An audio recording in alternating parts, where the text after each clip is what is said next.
కథ పేరు రెండో భార్య. రాసిన వారు లక్ష్మీ కుమార్ గారు. ఒక మధ్యతరగతి అమ్మాయి తన ప్రమేయం లేకుండా మరొకరికి రెండో భార్యగా వెళ్ళి తనకి ఏమాత్రం విలువలేని ఆ కుటుంబంలో తన స్థానాన్ని ఏ విధంగా నిలబెట్టుకుందో తెలియజేసే ఈ కథ. పెళ్ళైన ప్రతి ఆడపిల్లకు భార్య స్థానం ఎంతో ఉన్నతంగా ఉంటుంది. కానీ సంధ్య విషయంలో మాత్రం భార్య స్థానం చాలా భారంగా మారింది. నాకే ఎందుకు ఇలా జరగాలి?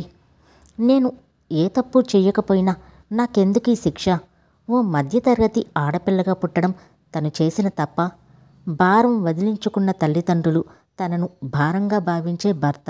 భగవంతుడా, నాకేది దారి? ఉదయం నుండి ఎన్నిసార్లు ఆలోచించినా ఇవే ప్రశ్నలు పదే పదే సంధ్య మనస్సును గాయపరుస్తున్నాయి. సంధ్య సాగర్లకు పెళ్లి జరిగి నెల రోజులు గడిచింది. సాగర్కు ఇది రెండో పెళ్ళి. ఆ కారణంగా ఆనవాయితీ తప్పించాలని ఫంక్షన్ హాల్లో కాకుండా ఈసారి అన్నవరం సత్యనారాయణ స్వామి గుడిలో అతి కొద్ది మంది బంధువులతో ఏదో అయింది అనిపించి ఆ 3 ముళ్ళు వేయించారు. పెళ్లిలో సాగర్ చాలా ముభావంగా ఉన్నాడు. సాగర్ ముభావం సంధ్య మనస్సులో అలజడి రేపుతూనే ఉంది. మొదటి భార్య యాక్సిడెంట్లో చనిపోయి 2 ఏళ్ళయ్యింది. ఇంట్లో ఎంత బలవంతం పెట్టినా నాకు రెండో పెళ్ళి ఆసక్తి లేదు అని ఖచ్చితంగా చెప్పాడు. కానీ సాగర్ తల్లిదండ్రులు, నానమ్మ, నీ తరువాత 2 తమ్ముళ్ళు, నీ చెల్లెళ్ళకి పెళ్ళిళ్ళు చెయ్యాలి అంటే ముందు ఈ ఇంటికి పెద్ద కోడలు ఉండాలి అని పదే పదే నచ్చ చెప్పడంతో తప్పనిసరై ఒప్పుకున్నాడు. సాగర్ రెండో పెళ్లి విషయంలో నానమ్మదే పెద్ద పాత్ర వహించి తన కౌలు రైతు రామకృష్ణ పెద్ద కూతురు సంధ్యనిచ్చి దగ్గరుండి వివాహం జరిపించింది. సంధ్య పెళ్లి బట్టలతో సాగర్ ఇంట్లో అడుగుపెట్టింది. తరువాత జరిగే కార్యక్రమాలు కూడా అన్నీ అత్తింట్లోనే జరిపించారు. అందరి ఆడపిల్లల్లానే తను కూడా సిగ్గుపడుతూ పాల గ్లాస్తో సాగర్ గదిలోకి వెళ్ళింది. సాగర్ చాలా సీరియస్గా తన ల్యాప్టాప్లో వర్క్ చేస్తున్నాడు. సంధ్య లోపలికి రాగానే అప్రయత్నంగా ఆమె వైపు చూసి మరలా తన పనిలో నిమగ్నమైపోయాడు. సాగర్ ప్రవర్తన కొంచెం వింతగా అనిపించింది. అయినా కొంచెం దగ్గరగా వచ్చి పాలు తీసుకోండి అంటూ పాల గ్లాస్ అందివ్వబోయింది. వెంటనే కొంచెం కోపం, చిరాకుతో అక్కడ పెట్టు అన్నాడు. కాసేపు ఏం చేయాలో అర్థం కాక అలాగే నిలబడి తరువాత అక్కడ ఉన్న చాప పరుచుకుని పడుకుంది. ఉదయం లేచిన తరువాత కూడా అదే పరిస్థితి. ఎవరితోనూ పెద్దగా మాట్లాడడు. తన దగ్గరికి వస్తేనే అసహ్యించుకున్నట్లు చూస్తున్నాడు. ఇంకా సాగర్ ఇంట్లో తమ్ముళ్ళు, చెల్లెళ్ళు ఎవరూ తనను ఒక మనిషిగానే చూడ్డం లేదు. ఇంటికి ఎవరైనా వచ్చినప్పుడు వారితో సంధ్యని పరిచయం చేసినప్పుడు కూడా మా అన్నయ్య రెండో భార్య అని మాత్రమే చెబుతున్నారు. ఆ రెండో భార్య అనే పదం తనను చాలా బాధిస్తుంది. కేవలం వంట చేసే సావిత్రమ్మ మాత్రం తనతో మాట్లాడుతుంది. అత్తగారు కూడా పెద్దగా తనతో ఏమీ మాట్లాడదు. ఆమె కాలు నొప్పి కారణంగా తన గది దాటి బయటకు రాదు. మావగారు సాగర్ ఇద్దరు ఉదయం 9 గంటలకే కంపెనీకి వెళ్ళిపోతారు. తన చుట్టూ చాలామంది మనుషులు ఉన్నా తనకి ఒంటరిగానే ఉన్నాను అనిపిస్తుంది. అప్పుడప్పుడు అమ్మ, చెల్లెళ్ళ నుండి వచ్చే ఫోన్ మాత్రమే కాస్త ఊరటనిస్తుంది. ఎంతైనా తను మధ్యతరగతి కుటుంబం నుండి వచ్చింది కాబట్టి అన్నీ సర్దుకుపోవడం అలవాటు చేసుకుంది. ఎంత సర్దుకుపోయినా కానీ ఆ రోజు సాగర్ మాట్లాడిన మాటలు మనసులో గుచ్చి గుచ్చి బాధిస్తున్నాయి.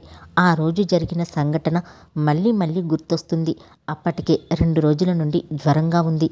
రాత్రి పడుకోపోయేటప్పుడు మంచంపై ఉన్న దుప్పటి తీసుకోబోయి కొంచెం తూలి పట్టు కోసం 2 చేతులు సాగర్ భుజాలపై ఆంచింది. వెంటనే సంధ్యా చెంప చెల్లుమంది. సాగర్ కోపంతో ఊగిపోతూ, ఇలాంటి చీప్ ట్రిక్స్ నా దగ్గర ప్లే చేయకు. నేను అన్ని విషయాలు పెళ్ళికి ముందే మీ నాన్నకు మెసేజ్ చేశాను. మీ నాన్న కూడా మా అమ్మాయికి అన్నీ తెలుసు అని చెప్పాడు. మళ్ళీ ఎందుకిలా బిహేవ్ చేస్తున్నావు అన్నాడు. సంధ్యకి ఊహించని దెబ్బ. ఒక పక్క అర్థం కాని సాగర్ మాటలు, మరొక పక్క దుఃఖం పొంగుకొచ్చింది. ఇంకేమీ మాట్లాడకుండా బయటకు వెళ్ళిపోయింది. చీకటిలో కావలసినంతసేపు ఏడ్చింది. ఎంత ఆలోచించినా తండ్రి తన నుండి ఏం దాచాడో అర్థం కాలేదు. తనకు కేవలం రెండో పెళ్ళి అని మాత్రమే చెప్పాడు. ఆ విషయం చెప్పినప్పుడు తన తండ్రి కళ్ళలోని బాధ తను స్పష్టంగా చూసింది. సంధ్య, నేను నీకు పెద్ద చదువులు చెప్పించలేకపోయాను. చివరకు నీకు కడుపు నిండా తిండి కూడా పెట్టగలిగానో లేదో తెలియదమ్మా. కానీ నువ్వు ఈ పెళ్లి చేసుకుంటే తిండికి కట్టుకునే బట్టకు ఏ లోటు లేకుండా బ్రతుకుతావు. నీ చెల్లెళ్ళ జీవితాలకు కూడా ఒక దారి దొరుకుతుంది. ఈ అసమర్థత తండ్రి ఇంతకన్నా ఇంకేమీ చెయ్యలేడమ్మా అంటూ కళ్ళనీళ్లు పెట్టుకున్నాడు. అవే పెళ్లికి ముందు తండ్రి చెప్పిన మాటలు. మరో మాట లేకుండానే తల వంచి తాళి కట్టించుకుంది. ఇది మాత్రమే తనకు తెలుసు. కానీ సాగర్ ఏంటి ఏదో మెసేజ్ అంటున్నాడు. ఉదయం నుండి ఇదే ఆలోచన. సాగర్ వాళ్ళ ఆఫీస్ ఛాంబర్ చాలా హడావిడిగా ఉంది. ఆ రోజు కొత్త ప్రాజెక్ట్ ఓకే అవ్వడం, అందరూ హ్యాపీగా ఎంజాయ్ చేస్తున్నారు. సాగర్ కంపెనీకి ఎండీ అయినా తన స్టాఫ్తో చాలా సన్నిహితంగానే ఉంటాడు. ఏమాత్రం గర్వం లేని మంచి మనస్సే తనని ఈ స్థాయిలో నిలబెట్టింది. తనకు ఆప్తమిత్రుడైన హేమంత్ రూంలోకి వస్తూనే, ఏంటి సార్ బిజీనా? అందరూ బయట నీకోసం వెయిట్ చేస్తూ ఉంటే నువ్విక్కడేం చేస్తున్నావు? కమ్ ఫాస్ట్ అంటూ ఎదురు సీట్లో కూర్చున్నాడు. సాగర్ తల పైకెత్తకుండానే, మీరు కంటిన్యూ చేయండి, నేను తరువాత వస్తాను, ప్లీజ్ నన్ను బలవంతం చేయొద్దు అన్నాడు. హేమంత్ చాలా సంవత్సరాల నుంచి సాగర్ మనస్సును అతి దగ్గరగా చూసినవాడు కావడంతో ఇంకా పార్టీ గురించి కాకుండా తన పర్సనల్ లైఫ్ గురించి అడుగుతున్నాడు. సరే కానీ సిస్టర్ ఎలా ఉంది? నీ దగ్గర బాగానే అడ్జస్ట్ అయిందా అంటూ టాపిక్ మార్చాడు. కానీ సాగర్ నుండి ఏ సమాధానం లేదు. అరే నిన్నే అడిగేది. నిన్నే నమ్ముకుని వచ్చిన అమ్మాయి, ఆమెను సంతోషంగా ఉంచే బాధ్యత నీదే కదా అన్నాడు హేమంత్. ఆ మాటలకి సాగర్ ముఖం కోపంతో ఎర్రబడింది. ఒక్కసారిగా సీట్లో నుండి పైకి లేచి, ఎవరు రమ్మన్నారు? నన్ను నమ్ముకుని రమ్మని నేనేమైనా అడిగానా? ఇంకొకసారి ఆమె గురించి నా దగ్గర మాట్లాడద్దు. నీకేమైనా తెలుసుకోవాలి అని ఉంటే కనుక ఇంటికి వెళ్ళి క్షేమ సమాచారాలు కనుక్కో అంటూ విసురుగా అక్కడి నుండి వెళ్ళిపోయాడు. సాగర్ విపరీత ప్రవర్తన హేమంత్ని విస్మయానికి గురి చేసింది. అంటే సాగర్ ఇంకా తన మొదటి భార్య రమ్య జ్ఞాపకాలలోనే జీవిస్తున్నాడన్నమాట. అంతమంది నచ్చ చెప్పినా తనలో మార్పు రాలేదు. అయినా ఇది మనసుకు సంబంధించిన విషయం, మర్చిపోవాలన్నా అంత ఈజీగా జరిగే పని కాదు. హేమంత్ ఆలోచనలు ఒక్కసారిగా సాగర్ గతం వైపు వెళ్ళాయి. అవును, కరెక్ట్గా 2 ఏళ్ల క్రితం సాగర్ రమ్యను ప్రేమిస్తున్నాను అని చెప్పి నాకు చెప్పడానికి భయంగా ఉంది. నీ హెల్ప్ కావాలి అంటే తాను కూడా వాళ్ళిద్దరూ ఒక్కటవడానికి చాలానే కష్టపడ్డాడు. రమ్య గొప్పింటి పిల్ల అయినా చాలా సింపుల్గా చలాకీగా ఉండేది. అవసరం ఉన్న అందరికీ సహాయం చేస్తూనే ఉండేది. ఆమెలోని పరోపకార గుణమే సాగర్ను తన మనసుకు దగ్గరయ్యేలా చేసింది. కానీ పెళ్ళై 6 నెలలు కాకుండానే మృత్యువు యాక్సిడెంట్ రూపంలో సాగర్ నుండి రమ్యను దూరం చేసింది. అత్తమామలతో గుడికి వెళ్ళి తిరిగి వస్తూ ఉండగా ఎదురుగా రాంగ్ రూట్లో నుంచి వచ్చిన ట్రక్ బలంగా ఢీకొని డ్రైవింగ్ సీట్లో ఉన్న రమ్య అక్కడికక్కడే మరణించింది. వెనుక ఉన్న అత్తమామలు గాయాలతో బయటపడ్డారు. తన వియోగాన్ని భరించలేక సాగర్ మానసికంగా కుంగిపోయాడు. సాగర్ చాలా రోజులు ఒకే రూమ్కి పరిమితమై పదే పదే రమ్య ఫోటోలు చూస్తూ కాలం గడిపేవాడు. కోలుకోవడానికి 6 నెలల పైనే పట్టింది. తండ్రి చొరవతో కోలుకున్నా కానీ మనసులో గూడు కట్టుకుపోయిన విషాదం మాత్రం అలానే ఉండిపోయింది.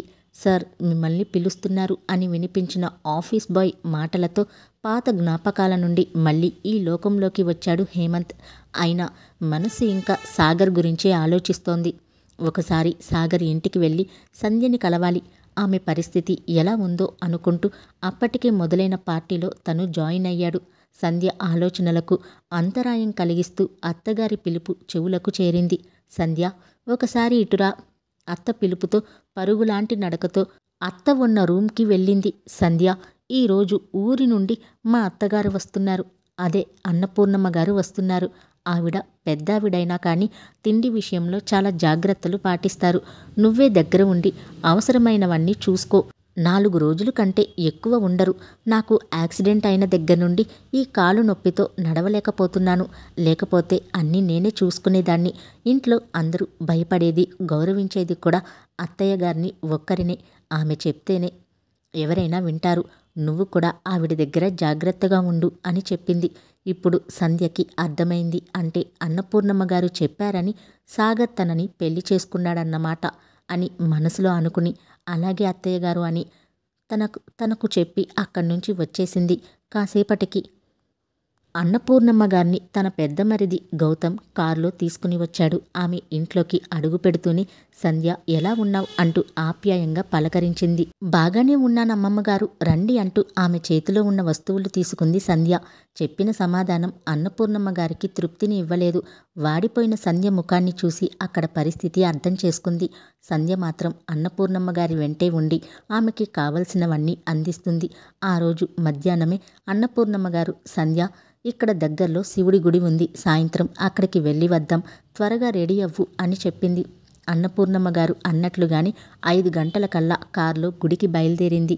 సంధ్యతో పాటు దర్శనం అయిపోయిన తర్వాత విశాలమైన మండపంలో ఇద్దరు కూర్చున్నారు. ఏమ్మా సంధ్య, సాగర్ నీతో ఎలా ఉంటున్నాడు అని మళ్ళీ అడిగింది. బానే ఉంటున్నారమ్మమ్మ, మేమిద్దరం బానే ఉన్నాం అంది సంధ్య. ఎందుకమ్మా నిజం దాస్తావు? ఏడ్చి ఏడ్చి కమిలిపోయిన నీ కళ్ళు చూస్తే నాకు తెలియదా అని ఆమె చేతిలోని సెల్ ఫోన్ తీసి సంధ్యకి ఇచ్చి అందులో ఉన్న మెసేజ్ని చదవమన్నట్లుగా సంధ్య వైపు చూసింది. భయం భయంగా సంధ్య కళ్ళు అక్షరాల వెంబడి పరుగులు పెడుతున్నాయి. రామకృష్ణ గారు, మీ అమ్మాయిని పెళ్లి చేసుకోవడం నాకు ఇష్టం లేదు. అయినా బలవంతంగా మీరు మీ అమ్మాయిని నాకిచ్చి చెయ్యాలి అనుకుంటే ఆమెకు నాకు ఎటువంటి సంబంధం ఉండదు. ఆమె కేవలం లోకం దృష్టిలో మాత్రమే నాకు భార్య. మీ అమ్మాయి జీవితాన్ని నాశనం చెయ్యకండి. నేను నాన్నను బాధ పెట్టడం ఇష్టం లేక పెళ్ళికి సరే అన్నాను. మీరే ఏదో ఒక విధంగా ఈ పెళ్ళిని ఆపండి. ఇది మెసేజ్ సారాంశం. చదవడం పూర్తయ్యేసరికి రమ్యకి కళ్ళు బైర్లు కమ్మాయి. తను అగాధంలో కూరుకుపోతూ ఉన్నట్లుగా అనిపించింది. కళ్ళనీళ్లతో అన్నపూర్ణమ్మ గారి వైపు చూసింది. ఎందుకమ్మా ఏడుస్తున్నావు?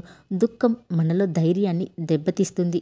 ఇది మీ నాన్నకు చేరగానే నా దగ్గరకు వచ్చాడు, కానీ నేనే నీకు చెప్పొద్దన్నాను. సాగర్ తప్పక మారతాడు అన్న నమ్మకం నాకు ఉంది.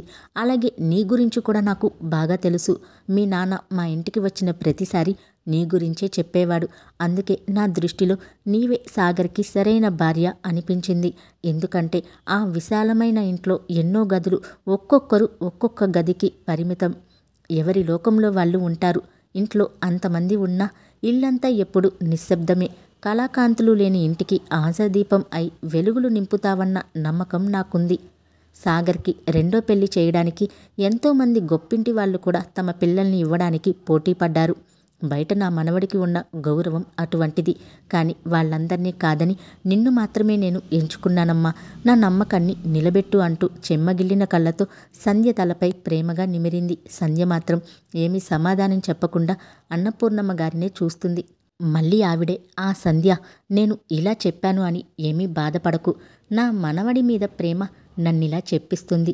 అయినా సాగర్ మారినా మారకపోయినా వాడి కోసం నీ జీవితం నిస్సారం చేసుకోకు. నీ కోసం నువ్వు జీవించు. నీ మనసుకు నచ్చినట్టు నువ్వు నడుచుకో. నీకు చదువు అంటే చాలా ఇష్టమని తెలిసింది. ఆగిపోయిన డిగ్రీ మళ్ళీ పూర్తి చేయమ్మా. ఊర్లో అందరికీ సహాయపడుతుండేదానివి. అలాగే ఇక్కడ కూడా నీ ఇష్ట ప్రకారమే నడుచుకో. కానీ భార్యగా నీ భర్తకు నువ్వు చేయవలసినవి మాత్రం నిర్లక్ష్యం చెయ్యకు అంటూ గీతోపదేశం చేసినట్లే చెప్పింది అన్నపూర్ణమ్మ గారు. ఆవిడ చెప్పిన దాంట్లో నీకోసం నువ్వు బ్రతకాలి అన్న మాటలు సంధ్య మనసుకు హత్తుకున్నాయి. అవును, సాగర్కు నేను ఇష్టం లేకపోతే ఇంక నాకు జీవితమే లేదా? తను పుట్టింది ఒక్క సాగర్ కోసమే కాదు. తను చేయవలసింది ఇంకేదో ఉంది. ఎందుకు ఇన్ని రోజులు పిచ్చిదానిలా బాధపడ్డాను? తనలో తానే ఆలోచించింది. మరొక్కసారి పరమేశ్వరుడికి నమస్కరించింది. ఇప్పుడు ధైర్యంగా లేచి, రండమ్మమ్మగారు ఇంటికెళ్దాం అంటూ బయలుదేరింది. తరువాత 2 రోజులకే అన్నపూర్ణమ్మ గారు ఊరెళ్ళిపోయారు. కానీ వెళ్లే ముందు సాగర్ని పిలిచి, పెళ్లికి ముందు నీవు పంపించిన మెసేజ్లు ఏవి సంధ్యకు తెలియవు. నీవు ఆ అమ్మాయిని కనీసం ఒక మనిషిలా అయినా చూడు అని కాస్త గట్టిగానే చెప్పింది. అలాగే సంధ్య చదువుకు కొన్ని ఏర్పాట్లు కూడా చేసి వెళ్ళింది. ఇప్పుడు సంధ్య చాలా బిజీగా మారిపోయింది. ఈ మార్పుకు మరికొంత సహాయం చేసింది హేమంత్. ఒకరోజు హేమంత్ సంధ్యని కలవడానికి ఇంటికి వచ్చాడు. సాగర్ మొదటి భార్య రమ్య గురించి చాలా విషయాలు చెప్పాడు. తను కూడా చాలా ఆసక్తిగా ఉన్నది. అలాగే తాను చేయాలనుకున్న పనుల గురించి కూడా చెప్పింది. హేమంత్ కూడా సంతోషంగా వాటికి సంబంధించిన మొత్తం ఇన్ఫర్మేషన్ కూడా సంధ్యకి ఇచ్చాడు. ఇప్పుడు సంధ్య ఉదయాన్నే లేచిన దగ్గర నుంచి తన రోజు మొత్తం మొత్తం టైం సద్వినియోగం చేసుకుంటుంది. అత్తగారికి వేసుకోవాల్సిన మందులు తనే దగ్గర ఉండి ఇవ్వడం, డాక్టర్ చెప్పిన చిన్న చిన్న ఎక్సర్సైజులు చేయించడం మొదలుపెట్టింది. చిందరవందరగా ఉన్న మరుదుల రూమ్స్ అన్నీ పనివాళ్ల సహాయంతో సర్దించింది. మరుదులిద్దరూ తనని వ్యతిరేకించారు, కానీ తను అవేమీ పట్టించుకోలేదు. వాళ్ళ గదిలోకి అడుగులు పెట్టద్దన్నారు. అయినా సంధ్య చిరునవ్వుతో ఇల్లు నీట్గా ఉంచడం నా బాధ్యత అని చెప్పి వాళ్ళని కొంచెం మార్చగలిగింది. ఇంకా తాను తెలుసుకున్న కొన్ని అనాథ శరణాలయాలకు వెళ్ళి అక్కడ వాళ్లకు కావలసిన అవసరాలు ఒక బుక్లో నోట్ చేసుకుని వచ్చేది. ఒక ప్రత్యేకమైన వాట్సాప్ గ్రూప్ ఏర్పాటు చేసుకుంది. దాంట్లో హేమంత్ చాలామందిని జాయిన్ చేశాడు. అందులో ఇంట్రెస్ట్ ఉన్నవాళ్ళు ఆర్ఫన్స్కి సహాయం చేసి ముందుకు వచ్చేవారు. ఆ సహాయాన్ని సంధ్య స్వయంగా తీసుకుని వెళ్ళి వాళ్లకు అందించేది. ఇంకా తనకి ఇష్టమైన పని చదువు చెప్పడం. అందుకోసం దగ్గరలో ఉన్న ఒక మురికివాడను ఎంచుకుంది. అక్కడ జీవించే వాళ్ళందరూ రోజువారీ కూలీలు. తల్లిదండ్రులు పనులకు వెళ్ళిపోయిన తరువాత పిల్లలే ఇళ్ళకి కాపలా ఉండేవారు. వారికి ఎటువంటి స్కూల్ సహాయం లేదు. సంధ్య వాళ్ళందరినీ ఒక చెట్టు కింద కూర్చోపెట్టి మెల్లగా అక్షరాలు నేర్పించడం, అవసరమైన వాళ్ళకి చిన్న చిన్న పుస్తకాలు కొనివ్వడం చేసింది. ఈ పని సంధ్యకి చాలా సంతోషాన్నిచ్చేది. అప్పుడప్పుడు సహాయంగా హేమంత్ కూడా వచ్చేవాడు. ఒకరోజు సంధ్య మరిది గౌతమ్ అదే దారి వస్తూ మురికివాడ దగ్గర ఆగి ఉన్న వాళ్ళ కార్ చూసి ఇక్కడికెవరు వచ్చారబ్బా అని లోపలికి వెళ్ళి చూశాడు. అప్పటికే సంధ్య పిల్లల్ని తన చుట్టూ కూర్చోబెట్టుకుని వాళ్ళకి ఎంతో సంతోషంగా పాఠాలు చెప్తుంది. గౌతమ్ ఒక్కసారిగా ఆశ్చర్యపోయాడు. ఎందుకంటే సంధ్య మీద ఇంట్లో ఎవరికీ మంచి అభిప్రాయం లేదు. కేవలం డబ్బు కోసమే పెళ్లి చేసుకుంది అనే ఆలోచనలో ఉన్నారు. కానీ ఒక్కసారిగా సంధ్య చాలా ఉన్నతంగా కనిపించింది గౌతమ్కి. ఇదే విషయాన్ని ఇంటికి వెళ్ళి తన చెల్లి తమ్ముడికి కూడా చెప్పాడు. తరువాత సంధ్య తన డిగ్రీ పరీక్షలు కూడా పూర్తి చేసింది. గౌతమ్ దగ్గరుండి ఎగ్జామ్స్కి తీసుకుని వెళ్ళాడు. మెల్లగా అందరి మనసులను గెలుచుకుంది. కానీ ఒక్క సాగర్ని మాత్రమే ఇంకా మార్చలేకపోయింది. ఆ రోజు ఇంట్లో హడావిడిగా తిరుగుతూ సంధ్య ఒక చిన్న ఫంక్షన్ ఏర్పాటు చేసింది. గౌతమ్కి కేక్ తీసుకుని రమ్మని చెప్పింది. అందరూ 5 గంటలకల్లా ఇంటికి వచ్చేయాలి అని చెప్పింది. అన్నట్టుగానే మావయ్యతో సహా అందరూ 5 గంటలకే ఇంట్లో ఉన్నారు. ఒక్క సాగర్ తప్ప. సంధ్య ఎందుకు రమ్మందో ఎవరికీ తెలియక ఆసక్తిగా ఎదురు చూస్తున్నారు. హాల్లో టేబుల్ నీట్గా డెకరేట్ చేసి దానిపై వాళ్ళ రూమ్లో ఉన్న రమ్య ఫోటో తీసుకుని వచ్చి పెట్టింది. ఇంతలో కేక్ కూడా వచ్చింది. అన్నీ అరేంజ్ చేసి, మావయ్య గారు, ఈరోజు మీ కోడలు పుట్టినరోజు. తను మనతో లేకపోయినా మనందరి మనసులో సజీవంగానే ఉంది. అందుకే రమ్య బర్త్డే సెలబ్రేట్ చెయ్యాలనుకున్నాను. రండి, మీరే కేక్ కట్ చేయాలి అంది. అందరూ సంధ్య వైపు ఆశ్చర్యంగా చూశారు. అందరికీ సంధ్య చాలా ఉన్నతంగా కనిపించింది. కానీ సంధ్య మామగారు, నేను కాదమ్మా, సాగర్కి ఫోన్ చేస్తాను, వాడే కేక్ కట్ చేస్తాడు అని సాగర్కి ఫోన్ చేయబోయాడు. కానీ అప్పటికే సాగర్ హడావిడిగా లోపలికి వస్తున్నాడు. వెనుకే హేమంత్ కూడా ఉన్నాడు. సాగర్ ఎవరితోనో ఫోన్లో మాట్లాడుతున్నాడు. ఈరోజు నా భార్య పుట్టినరోజు. నేను మరొక గంటలో శరణాలయానికి వస్తా. పిల్లలకి అవసరమైన వస్తువులు ఏం కావాలో చెప్పండి. నేను డొనేట్ చేయాలనుకుంటున్నాను అంటూ ఫోన్లో మాట్లాడుతున్నాడు. కానీ అవతల పక్క నుండి సాగర్ గారు, ధన్యవాదాలు. ఆల్రెడీ రమ్య గారి పేరు మీద ఈరోజు ఉదయమే పిల్లలకి స్వీట్స్, బట్టలు, వాళ్ళకి అవసరమైన బుక్స్ కూడా మీ ఇంటి నుండి సంధ్య గారు అందజేశారు. పిల్లలతో 1 గంట ఇక్కడే గడిపి వాళ్ళని ఆటలు కూడా ఆడించారు. సంధ్య గారికి మరొక్కసారి థ్యాంక్స్ చెప్పండి. ఫోన్లో వినపడిన సమాధానంతో సాగర్ ఒక్కసారిగా షాక్ తగిలినట్టు అనిపించింది. అక్కడే నిలబడిపోయాడు. అప్పటికే సాగర్ కోసం ఎదురు చూస్తున్న అందరూ అన్నయ్య రా తొందరగా అంటూ పిలుస్తున్నారు. తరువాత సాగర్ కేక్ కట్ చేశాడు. గౌతమ్కి, చిన్న తమ్ముడికి, చెల్లెమ్మకి అందరికీ కేక్ తినిపించాడు. సంధ్య మాత్రం ఒక పక్కగా నిలబడి సాగర్ ముఖంలో ఆనందం వెతుకుతుంది. రమ్య ఫోటో చేతిలోకి తీసుకుని ఆప్యాయంగా తడుముతూ, రమ్య, నువ్వెంత అదృష్టవంతురాలువో కదా. ప్రేమ పేరు చెప్పి ప్రాణాలు తీస్తున్న ఈ రోజుల్లో నువ్వు బాహ్యంగా లేకపోయినా సాగర్ నిన్నెంతగా ప్రేమిస్తున్నాడు అనుకుంటూ తను కూడా అక్కడున్న కేక్ తీసుకుంది. సాగర్ సంధ్య వైపే చూస్తున్నాడు. ఆ స్థానంలో ఎవరున్నా గాని రమ్యపై కోపమే ఉండేది. నిజం చెప్పాలంటే రమ్య జ్ఞాపకాలు సంధ్య జీవితానికి అడ్డంకి. కానీ సంధ్య మాత్రం రమ్యని అభిమానిస్తుంది. సాగర్కి చాలా ఆనందంగా అనిపించింది. ఆ రోజు అందరూ కలిసి కూర్చుని భోజనాలు చేశారు. సాగర్ తమ్ముళ్ళు మాటిమాటికి వదినా వదినా అని పిలుస్తూ ఉంటే తనకి చాలా ఆనందంగా అనిపించింది. హేమంత్ కూడా వాళ్ళతో కలిసి సరదాగా అందర్నీ నవ్విస్తున్నాడు. సాగర్ ముఖంలో కూడా చిరునవ్వు కనపడింది.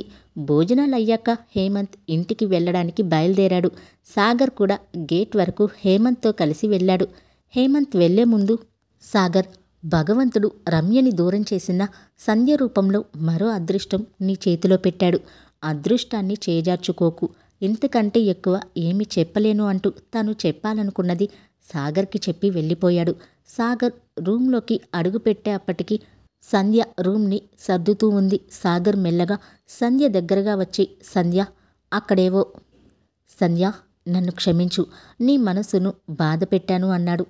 సాగర్ పిలుపులో ప్రేమ, అతని చూపులో ఆరాధన కనిపించాయి సంధ్యకి. సమాధానంగా చిరునవ్వు నవ్వింది. సాగర్ 2 చేతులు ఆమె దగ్గరకు లాక్కున్నాయి. సంధ్య తుల్లిపడి అతని హృదయంపై వాలిపోయింది. సంధ్య మనసులోని అన్నపూర్ణమ్మ గారికి కృతజ్ఞతలు చెప్పుకుంది. ఆవిడ చెప్పిన మాటలు అక్షరాలా నిజమయ్యాయి. సాగర్ ఏదో చెప్తున్నాడు, అవేమీ చెవికి చేరటం లేదు, ఒక్క మాట తప్ప. సంధ్య, రేపే మీ ఊరెళ్దాం. మీ నాన్నగారు నీ గురించి చాలా బాధపడుతూ ఉండి ఉంటారు. నేను ఆయనతో అన్నీ మాట్లాడాలి అన్నాడు. ఇప్పుడు సాగర్ రెండో భార్య సంధ్య పూర్తిగా అతని మనసులో మొదటి భార్య స్థానాన్ని ఆక్రమించుకుంది.